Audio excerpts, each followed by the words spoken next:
There are so many video game genres out there, like completely different types and styles of games with their own fandoms, but unfortunately, some of those fade away over time thanks to the ever-shifting cultural landscape that is gaming, I guess. So we've got 10 genres that have kind of vanished. Not completely, there's always an indie developer that'll make a cool nostalgic version or things here and there, but still, we've got 10 genres that aren't quite as big as they used to be. So let's get started off with number 10. When you're talking about platformers, there's a hard line between two separate camps. Your regular platformers like Mario, Sonic, and of course, everybody's favorite Bubsy. And then there's the cinematic platformer. Instead of having a freewheeling relationship with physics like those previous games, the cinematic platformer attempts to create a more realistic experience by limiting the sorts of things you could do to something that approximates the real world a little bit. These games are more like puzzle games where getting around the environment itself is often the riddle that needs to be solved. I'm talking about games like Prince of Persia, Flashback, even the original Tomb Raider games to an extent.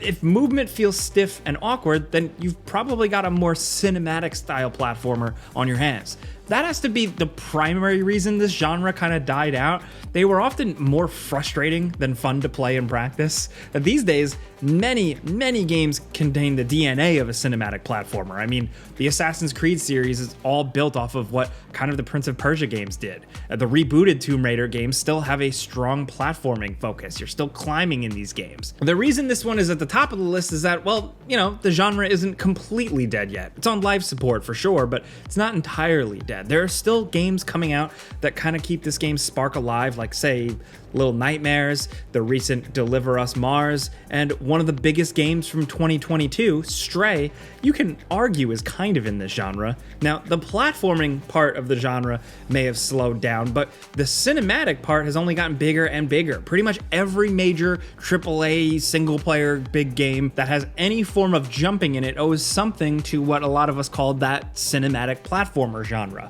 These games may be tough to go back to, but they're an important step in the development of the industry as a whole, if you ask us. Next, over at number 9, let's talk about the old school real-time strategy games. We still get a new game every once in a while, like Age of Empires 4 and Company of Heroes 3, but the genre is nowhere near as big as it used to be. For about 10 years, from the mid-90s to the mid-2000s, the RTS genre absolutely ruled the PC gaming market. I'm talking about Command & Conquer, talking Warcraft, StarCraft, Age of Empires, Warhammer, Dawn of War. There were a lot of RTS games, and people couldn't get enough of them. There was a point, too, where we had plenty of licensed games, but in the PC world, it was like every big IP also had a licensed RTS game. These games were all about building up a base, constructing units, and then sending them out to destroy your enemies. Keyboard and mouse are basically required to keep up with all the complex commands and things and shortcuts needed to really keep everything going. And while there have been some valiant attempts to bring the RTS genre to consoles, it never really completely took off.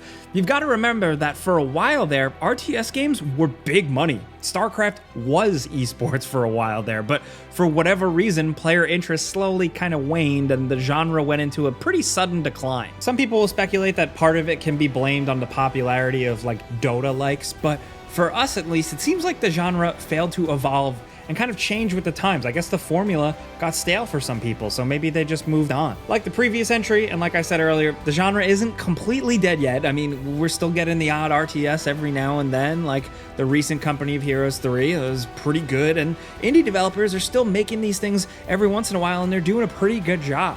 But these games have nowhere near that massive market share that they used to. Next, over at number 8, let's talk collectathons. Let's just say up front that for this one, we want to make it clear that we're not talking about 3D platformers here. If anything, 3D platformers are getting a bit of a resurgence with games like Psychonauts 2, Crash Bandicoot 4, and Kirby and the Forgotten Land, and all being pretty great and coming out pretty recently. For this one specifically, we're talking about the collectathon, that relatively small band of games where collecting stuff was the gameplay. I'm talking about Super Mario 64, the Banjo-Kazooie games, the Spyro games, the first Jak and Daxter kinda, and of course, Donkey Kong 64. Now, in these games, your primary goal is to just run around large open environments and pick stuff up. Usually, that stuff you pick up can be used to unlock new levels where you can pick up even more stuff. Sometimes you have to pick up things to unlock new abilities that let you pick up even more stuff. If you have enough stuff by the end of the game, then you can fight the final boss and probably get a cutscene telling you to get more stuff if you didn't get everything. It's just a lot of sitting around figuring out how you can get to that place to pick up more stuff. To say that these games can be a little exhausting is an understatement. There's a reason so many modern platformers have kind of ditched some of the collectathon aspects of the genre. Now, the thing with these games is that there's like a balancing act where the act of collecting can be fun without feeling like you're doing chores. The original Banjo really pulled it off. Mario 64 is a classic for a reason. These games nail it. For a lot of people, Donkey Kong 64 is where the collecting gets a little out of control. There's just so much to pick up in that game that you kind of feel like you're just a janitor more than a hero doing cool adventures, at least once you stop and think about it as an adult. After these games we mentioned, the genre felt like it was kind of in decline after that, as most of the games that were collection focused moved away from that onto other genres. So while it is mostly a dead genre, we still get a new game every once in a while. Like Yooka-Laylee wasn't great. Hat in Time was pretty excellent, and the recent SpongeBob and the Cosmic Shake is about as unabashedly old school as one of these games can really get. So there are a few of these things still out there. Of course, you could also play pretty much any open world game in existence. You can argue that these games are kind of the evolution of a collectathon, for better or worse.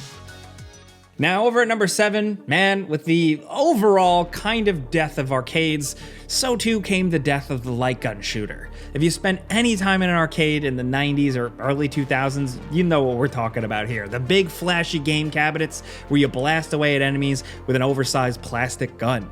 These things were awesome. Especially the Time Crisis games that incorporated force feedback into the gun, so every time you fired, there was actually like some kickback on top of a pedal that also let you duck behind cover whenever you pressed it.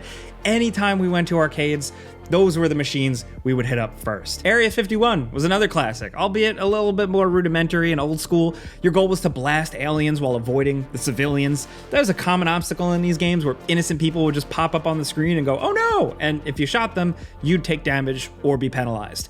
Now, as the first-person shooter genre got bigger, the demand for these kind of on-rails action games kind of declined. We still got some fun stuff like those 2 Resident Evil shooters on the Wii and the surprisingly good Dead Space Extraction, but these games are mostly gone these days. The most you'll really get now is the random VR game, which is cool, but it's not quite the same as having an actual weighted plastic gun in your hand. They're more immersive overall, but the arcade experience, you can't replicate that. Next, over at number 6, let's talk music and rhythm games, but we have to be specific. Like a lot of genres we've listed so far, these types of games aren't literally dead. If you're really looking, there are some pretty great music games out there, especially coming out of Japan, but compared to the explosive popularity they enjoyed in the 2000s, a lot of these games might as well not exist. And like the popularity basically came from 2 games, Guitar Hero and, of course, Rock Band. It cannot be understated just how big these games were for a while. They were absolutely massive. Both Activision with Guitar Hero and later EA with Rock Band, they knew they had a golden goose on their hands, so they proceeded to milk them for all that they were worth. I guess with this, people just got burned out. The amount of Guitar Hero sequels and spin-offs was like ridiculous. The fact that the games were basically unchanged from Guitar Hero 1 was kind of an issue too. Like they did little change-ups, but I guess not enough. There's only so many ways someone can play the same game over and over before the experience gets stale, and I guess that's what happens. Seems like most of the mainstream folks just got tired of it and moved on.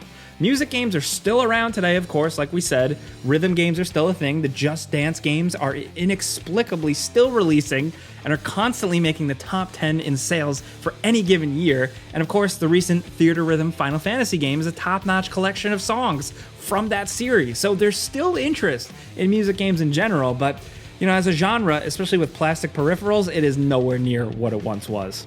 Next, over at number 5, let's talk vehicular combat games, because now we're really getting into the real dead stuff. Even the most obscure genre of game gets a few indies out on Steam these days, but not so much with vehicular combat games. There's not a lot. There's Road Redemption, which came out a few years back, and that's really it for right now. Now, during the PS1-ish era, these games were huge. Twisted Metal was the big one, but Vigilante 8 was another really underrated one. And then there were like all these copycat games. Star Wars had one, there was a wrestling one, The Simpsons had one, and they all had one thing in common. A lot of them really sucked. Really, it was Twisted Metal and Vigilante 8, and those were the GOATs. Really, as much of us weirdos really worship Vigilante 8, it was Twisted Metal as the big mainstream one, and nothing really else. So when that series ended, so did the entire car combat genre. There are plenty of games that are kind of sort of related to this genre, but for the most part, it's pretty dead and buried. Maybe if Sony ever revives Twisted Metal again, it'll happen, but at least right now, it seems unlikely. There's still that TV show that's meant to come out this year for Twisted Metal, so seriously, that's still happening. And then there was also that PlayStation 5 vehicular combat game that didn't last very long, but you know, that's really it. And you know what? It's a damn shame, because vehicular combat is fun. Now, over at number 4, let's talk arena shooters, because back in the day, these shooters were lightning fast and uncomplicated. Keyboards were basically required, and the skill ceiling was so high. Before Call of Duty and Halo made shooting games more palpable to a wider mainstream audience, there were games like Quake, Quake 3, Unreal Tournament. Now, these games are some of the best multiplayer games out there, but feel almost alien these days because they lack almost everything people have come to expect from a multiplayer shooter. There's no progression track, no loot boxes, no battle passes, no monetization, or real progression of any kind other than the cost of the game itself, and then you just shoot and you play and that's it. There wasn't really leveling up or anything, it was just practicing and getting better. That was the leveling up. So many popular modern shooters borrow from the arena shooter with their mechanics and movements, but it's never quite the same. What makes an arena shooter stand out is how everyone is on the same level. There are no loadouts, everything you have to just pick up on the map, which makes learning the levels absolutely essential to being good in this. Because everything is collected in the maps, there's little room for weapon skins or unlockables. Like, none of that stuff matters. It could probably still be done, but for whatever reason, these games just aren't popular anymore. Developers keep trying to come out with new ones, and they always fail or have a very small player base. Like, look at any of the more recent attempts at reviving, the arena shooter, like say Lawbreakers or Quake Champions or a couple others. All of these games are solid, but the player base just never really was quite there. Next, over at number 3, let's talk extreme sports games. This is another one of those genres that was absolutely massive during the 90s and the 2000s, but it died off hard after that. And for pretty much the same reason that killed rhythm games. For those, it was Guitar Hero that kind of killed like the plastic peripheral rhythm genre thing. While for this one, I guess it was Tony Hawk. Tony Hawk's Pro Skater 2 was a massive hit, and the franchise kept going strong for a while.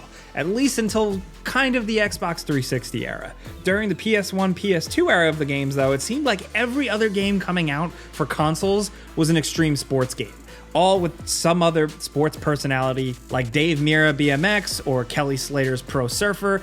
The genre was so saturated that games had to start getting weird to stand out, like Toxic Grind or Dark Summit, a snowboarding game about like a dystopian mountain or something. It was to the point where like EA even had their own special offshoot label for these crazy extreme sports games. There were so many awesome ones in this genre, it's almost impossible to talk about them all here, man. Tony Hawk was the king, of course, but the skate games, SSX Tricky, 1080 snowboarding, Jet Set Radio, aggressive inline, like we just can keep going. All amazing, and it's a shame that these days that genre is mostly dead.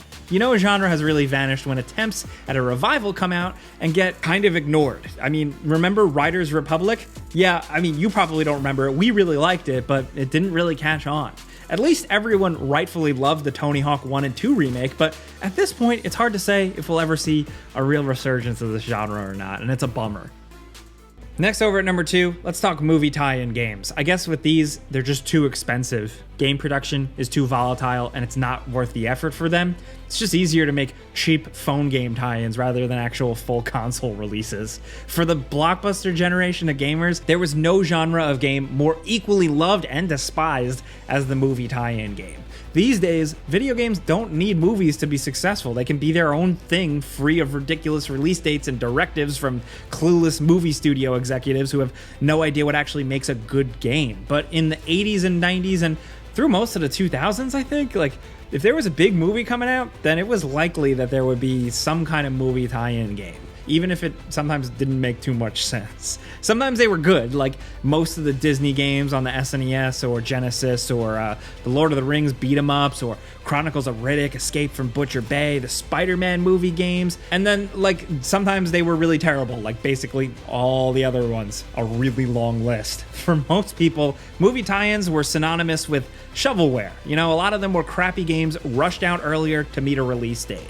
They were made to fulfill a contract, not make something legitimately great or memorable. The fact that there were some good ones, like, I don't know, GoldenEye, was the exception rather than the rule, and that's probably the biggest reason why movie tie-ins mostly died out, along with Activision realizing it can make way more money from its original properties while at the same time not really having to split the earnings with a movie studio. Now down to number 1, let's talk Toys to Life games. You know, stuff like Lego Dimensions, Disney Infinity, Skylanders, even Amiibos technically aren't like popping off like they used to, but that's kind of aside. Now back in 2011, Activision kind of popularized this brilliant idea of microtransaction, but real. It's a great idea on paper, actually. You sell toys, which have these RFID tags in the base, which, when scanned, will make it so your toy will appear as a character in the game. This all came about right as the great peripheral boom was starting to wane. People were putting away their steering wheels and their Rock Band drum sets and their Guitar Hero guitars we talked about earlier, so Activision wanted something else that would encourage kids to get a lot of additional plastic stuff on top of buying a $60 game, and this is what they came up with. Skylanders ended up being a massive success, at least for a while, and then the copycats soon followed. There was Disney Infinity, Lego Dimensions, and a lot of smaller and mid-tier ones that just never really got anywhere, barely even got out of the gate. It seems like these Toys to Life games were the future of the industry for a while, but only after a few years, that money spigot dried up. Only the Amiibos are left standing. Even if like we're not buying as many, there's only a couple releases a year here and there. Now, it was just way too much, way too fast. The basic idea of a toy line that's integrated with video games isn't a bad one. It sounds better than your average NFT. But as the video game industry tends to do, like they went way overboard with the monetization and made everyone sick of it real quick. But hey, those are 10 genres that are pretty much either dead or disappearing. It was fun to talk about this, but also extremely painful. A lot of this stuff is a fun trip down memory lane. So we want to hear some of your memories of these genres. You're probably going to want to defend some of them. You know, like some of these aren't totally dead. So if there's one game still keeping you around, let us know. We love a recommendation. But if you like talking games with us every single day where we upload, clicking the like button helps us out. That's all you got to do. But as always, thanks for watching, and we'll see you guys next time.